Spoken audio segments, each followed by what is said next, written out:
प्यारे बच्चों, आज हम सब मंजरी कक्षा 8 का पाठ हिंदी विश्व शांति की भाषा है पढ़ेंगे। बच्चों, आप सबको पता है कि हिंदी हमारी राष्ट्रभाषा है और हमारी भाषा में पूरे विश्व की संस्कृतियों को समाये रखने की क्षमता है। तो आइए हम इस पाठ को शुरू करते हैं। बच्चों, हमारा ये जो पाठ है ये हिंदी प्रेमी साईजी मकीनो और रत्नावली कौशिक की बातचीत पर आधारित है। यहाँ मैं आपको बताती चलूँ कि इससे पहले हमने निबंध, एकांकी, कविता, कहानी, बहुत सारी चीज़ें पढ़ी, लेकिन इस पाठ में हम जो पढ़ेंगे वो है साक्षात्कार। मैं आपको साक्षात्कार के बारे में बता दूं कि हिंदी गद्य की एक लघु विधा है। बच्चों, आपने बहुत बार देखा होगा कि जब हम किसी महत्वपूर्ण व्यक्ति से मिलते हैं तो हम उसके बारे में जानना चाहते हैं। बहुत सारे प्रश्न हम उससे पूछते हैं उसके बारे में, ताकि हम उसके बारे में जान सकें। तो इसी को कहते हैं साक्षात्कार लेना। क्या कहते हैं? साक्षात्कार लेना, यानी किसी से बातचीत करके उसके संबंध में बहुत सारी जानकारी इकट्ठा करना। तो साक्षात्कार लेने के लिए ज़रूरी होता है ये प्रश्न बनाना और उस व्यक्ति से सवाल करना। तो अगर आपको साक्षात्कार लेने का मन है किसी का, या आप चाहते हैं कि कैसे लिया जाता है साक्षात्कार, तो पहले किसी व्यक्ति से पूछने के लिए अपने सवाल तैयार करिए। फिर उनकी सूची बनाइए कि आपको कैसे उससे प्रश्न पूछने हैं। तो आइए अब हम पढ़ते हैं इस पाठ को। इसमें भी बहुत सारे प्रश्न हैं जो रत्नावली कौशिक ने साईजी मकीनो से किए हैं। आइए पढ़ते हैं।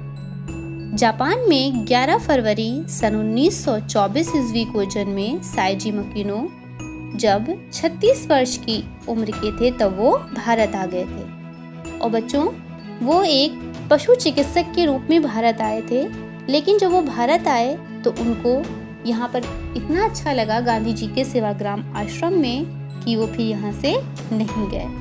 और फिर धीरे धीरे वो यहाँ पर रहकर महात्मा गांधी और रविन्द्रनाथ टैगोर के अनन्य भक्त बन गए।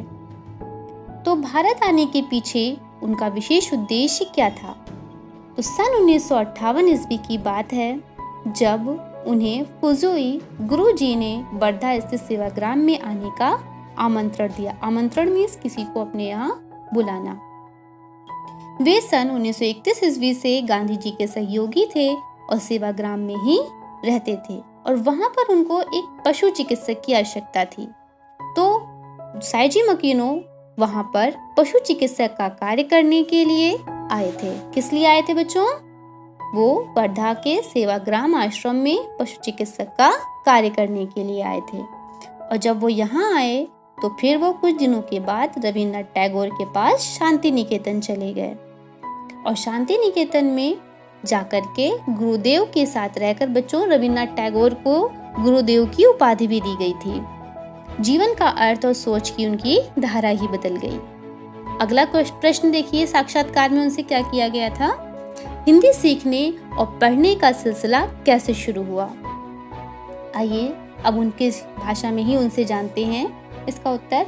अप्रैल सन 1959 ईस्वी में पंढरपुर सर्वोदय सम्मेलन के बाद विनोबा जी ने मुझसे कहा कि मैं सेवाग्राम लौटकर हिंदी सीखना प्रारंभ करूं, और मैंने हिंदी सीखना आरंभ कर दिया। उन दिनों सेवाग्राम के प्रेसिडेंट आर्य नायकम हुआ करते थे। उन्होंने आगरा के एक अच्छे हिंदी शिक्षक को मेरे पास भेज दिया। बच्चों, साईजी मकीनो के लिए हिंदी बोलना बहुत मुश्किल था, क्योंकि जो जिस देश में रह रहा होता है उसको अपनी भाषा बोलने की आदत होती है। तो मगर धीरे धीरे उन्होंने अपनी लगन से हिंदी बोलना और पढ़ना सीख लिया था। अब उसके बाद उनका अगला कोई प्रश्न था, सेवाग्राम में रहकर तो आप चरखा चलाना भी सीख गए होंगे। तो उन्होंने उत्तर दिया, सेवाग्राम में गौशाला में इतना काम रहता था कि चरखे की तरफ ध्यान ही नहीं जाता था। आज मैं चरखे के महत्व को समझ सकता हूँ, बल्कि आज के युग में फिर से चरखे के प्रचार और प्रशिक्षण की आवश्यकता महसूस करता हूँ। अगला प्रश्न था उनका, गुरुदेव टैगोर का साथ और शांति निकेतन का वातावरण आपको कैसा लगा? उनका उत्तर था, गुरुदेव के व्यक्तित्व और शांति निकेतन के परिसर के प्राकृतिक सौंदर्य ने मुझे इतना आकर्षित किया कि मेरा कहीं जाने का मन ही नहीं करता था। हिंदी भवन के सामने वाले छात्रावास में रहकर केवल पढ़ता रहता था। शांति निकेतन का परिवेश का अर्थ होता है हमारे चारों ओर का वातावरण। इतना शांत था कि पुस्तकालय में बैठे हुए आप घड़ी की आवाज को भी स्पष्ट सुन सकते थे। मैंने भी पवित्र भूमि शांति निकेतन को अपनी जीवन साधना का आधार बना लिया। समझ नहीं आता है कि गुरुदेव के व्यक्तित्व ने वातावरण को इतना सुंदर बना दिया या इतने शांत वातावरण ने ही गुरुदेव जैसे महापुरुष की रचना की। बच्चों, जो वहाँ का वातावरण था शांति निकेतन का, वो बहुत ही शांत और सुंदर था, जहाँ पे रह करके पढ़ना हर किसी को बहुत अच्छा लगेगा। अब देखिए उन्होंने वहाँ के बारे में क्या बताया। जमाना कितना भी बदल जाए, पर शांति निकेतन की भूमि में विश्व की तमाम संस्कृतियों को समाये रखने की क्षमता हमेशा रहेगी। यहाँ की प्रकृति स्वयं यहाँ की पुरानी कहानियां सुनाती रहेगी। अब उसके बाद उन्होंने उनसे प्रश्न किया, ये बताइए कि आपकी हिंदी यात्रा की शुरुआत कैसे हुई। तो देखिए उनका उत्तर क्या था। सच तो ये है कि हिंदी की कृपा से ही मेरा जीवन चल पड़ा, वरना रोजमर्रा की जरूरतें पूरी करना मुश्किल हो जाता।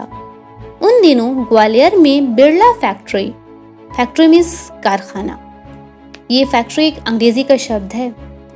जापानी तकनीक से एक फैक्ट्री लगाई गई। जापानी इंजीनियरों को हिंदी नहीं आती थी और फैक्ट्री में काम करने वाले भारतीयों को जापानी नहीं आती थी, तो उन्हें यानी साइजी मकीनो को वहां पर एक दुभाषीय के रूप में कार्य करने के लिए बुलाया गया। तो बच्चों, किस लिए बुलाया गया था उनको? दुभाषीय का कार्य करने के लिए। दुभाषीय का अर्थ बच्चों होता है कि जो दो भाषाओं का आपसे अनुवाद करने की योग्यता रखता हो। जैसे हम, मान लीजिए हम और आप हैं, मुझे आपकी भाषा नहीं पता और आपको मुझे मेरी भाषा नहीं आती, तो कोई एक ऐसा व्यक्ति जो मेरी बात को सुनकर आपकी भाषा में उसका अनुवाद कर दे और आपकी बात को सुन करके मेरी भाषा में अनुवाद करके मुझे समझा दे, वो कहलाता है दुभाषिया। तो उन्होंने भी बिरला फैक्ट्री में एक दुभाषिया का काम करना शुरू कर दिया। तो अगला प्रश्न था, क्या जापानी और हिंदी साहित्य में कोई समानता है? तो उन्होंने देखिए क्या उत्तर दिया। दोनों का लोक साहित्य लगभग समान है। मणिपुर और राजस्थान की लोक कथाएं जापान की लोक कथाओं जैसी ही हैं। इसका कारण है कि जापान की संस्कृति चीन और भारत की मिश्रित संस्कृति है। बच्चों, मिश्रित मीन्स मिली जुली। मैं भारत को दादा और चीन को पिता मानता हूँ। हिंदी विश्व शांति की भाषा बने और मैं जीवन पर्यंत इससे जुड़ा रहूं, यही मेरी कामना है। बच्चों, साइजी मकीनो की कामना क्या है? कि वो हिंदी विश्व शांति की भाषा बने और वो उससे जीवन पर्यंत जुड़े रहें। आइए अब देखिए अगला प्रश्न, उनसे साक्षात्कार में क्या किया गया। जापान में हिंदी की क्या स्थिति है? यानी रत्नावली कौशिक जानना चाहते थे कि जापान में लोग हिंदी पढ़ते हैं या नहीं पढ़ते। तो आइए जाने। जापान में भारतीयों और हिंदी भाषा का बहुत अधिक सम्मान है। जापान की 2 नेशनल यूनिवर्सिटी ओसाका और टोक्यो, बच्चों यूनिवर्सिटी शब्द भी अंग्रेजी का है और यूनिवर्सिटी मीन्स होता है विश्वविद्यालय। ओसाका और टोक्यो में बीए और एमए स्तर पर हिंदी पढ़ाई जाती है। भारत के लिए यह गौरव का विषय होना चाहिए, यहाँ के लोग भी जापानी सीख रहे हैं। पहले यहाँ सिर्फ सर्टिफिकेट डिप्लोमा कोर्स था, अब बीए कोर्स भी है और हर साल बहुत लोग बीए की परीक्षा में बैठते हैं। मेरा यह मानना है कि भाषा देशों की भावना के स्तर पर जोड़ती है। जापानी भाषा में संस्कृत के शब्द भरे पड़े हैं और इन दिनों बांग्ला भाषा भी जापान में जोर पकड़ रही है, क्योंकि कोलकाता एशिया का दरवाजा है। एक समय में सबसे ज्यादा जापानी कोलकाता में ही रहते थे, लेकिन अब तो पूरे देश में बिखर गए हैं। यानी जापान में भी हिंदी को एक उच्च स्थान प्राप्त था। बच्चों, फिर आगे देखिए उनसे अगला क्वेश्चन क्या किया। जापान में और कौन विशिष्ट लोग हिंदी सेवा में रत हैं? तो साइजी मकीनो ने उत्तर दिया, प्रोफेसर दोई ने टोक्यो विश्वविद्यालय में हिंदी विभाग की स्थापना की है। वे बहुत अच्छा काम कर रहे हैं। प्रोफेसर तोशियो नाका ने भीष्म साहनी के तमस का जापानी में अनुवाद किया है। प्रोफेसर कोगा ने जापानी हिंदी कोश की रचना की है। उन्होंने गांधी जी की आत्मकथा का जापानी में अनुवाद भी किया है। इसके लिए उन्होंने गुजराती भी सीखी। प्रोफेसर मोजोकामी हर साल हिंदी का एक नाटक तैयार कर रहे हैं और उसका मंचन करने के लिए भारत आते हैं। बच्चों, इसमें जो लेखकों के नाम आ रहे हैं, आप उनके द्वारा लिखी गई पुस्तकों और किए गए कार्यों को नोट करते जाइएगा अपनी कॉपी में। प्रोफेसर साकाता ने भी हिंदी साहित्य पर बहुत काम किया है। तो फिर उसके बाद उनसे अगला प्रश्न था, आपने भी तो हिंदी की कुछ महत्वपूर्ण पुस्तकों का जापानी में अनुवाद किया है। तो उन्होंने उत्तर दिया, हाँ, मुझे भगवती चरण वर्मा का उपन्यास चित्रलेखा बहुत पसंद आया, इसलिए मैंने उसका अनुवाद जापानी में किया। वैसे तो बच्चों, चित्रलेखा भगवती चरण वर्मा का उपन्यास है, लेकिन उसका जापानी में अनुवाद साइजी मकीनो ने किया है। इसके बाद उनका प्रश्न था, इसके अलावा आपने और भी कई पुस्तकें लिखी हैं। तो उन्होंने देखिए कौन कौन सी पुस्तकें लिखी। टैगोर और गांधी, एक तुलनात्मक अध्ययन। बच्चों, साइजी मकीनो रविन्द्रनाथ टैगोर और गांधी जी से बहुत अधिक प्रभावित थे। उन्होंने टैगोर और गांधी, एक तुलनात्मक अध्ययन, जापानी आत्मा की खोज, भारत में 40 साल, पुनर्विचार और सिंहावलोकन जैसी कुछ पुस्तकें लिखी हैं। और अभी एक पुस्तक की पांडुलिपि तैयार हुई है, भारतवर्ष में 45 साल मेरी हिंदी यात्रा। बच्चों, रत्नावली कौशिका ने उनसे अगला प्रश्न किया, आज की नई पीढ़ी जो पश्चिम सभ्यता की पीछे भाग रही है, आप उनसे क्या कहना चाहेंगे? बच्चों, ये आज के लिए भी हमारे प्रश्न बहुत बड़ा है कि हमारे यहाँ की जो नई पीढ़ी है वो पश्चिमी सभ्यता के पीछे क्यों भाग रही है। तो उन्होंने देखिए साइजी मकीनो ने क्या उत्तर दिया, नई पीढ़ी अपनी सभ्यता संस्कृति से दूर होती जा रही है। यह बड़े दुख की बात है। अपने देश को आगे बढ़ाने के लिए अपनी भाषा और संस्कृति ही काम आती है। बच्चों, ये बात उन्होंने बहुत अच्छी कही है कि हमें विकास करना है, हमें विकास करना भी चाहिए, लेकिन हमें अपनी सभ्यता और संस्कृतियों को नहीं भूलना चाहिए, क्योंकि हमारे देश की जो सभ्यता और संस्कृति है वही हमें उन्नति के शिखर पर ले जाती है।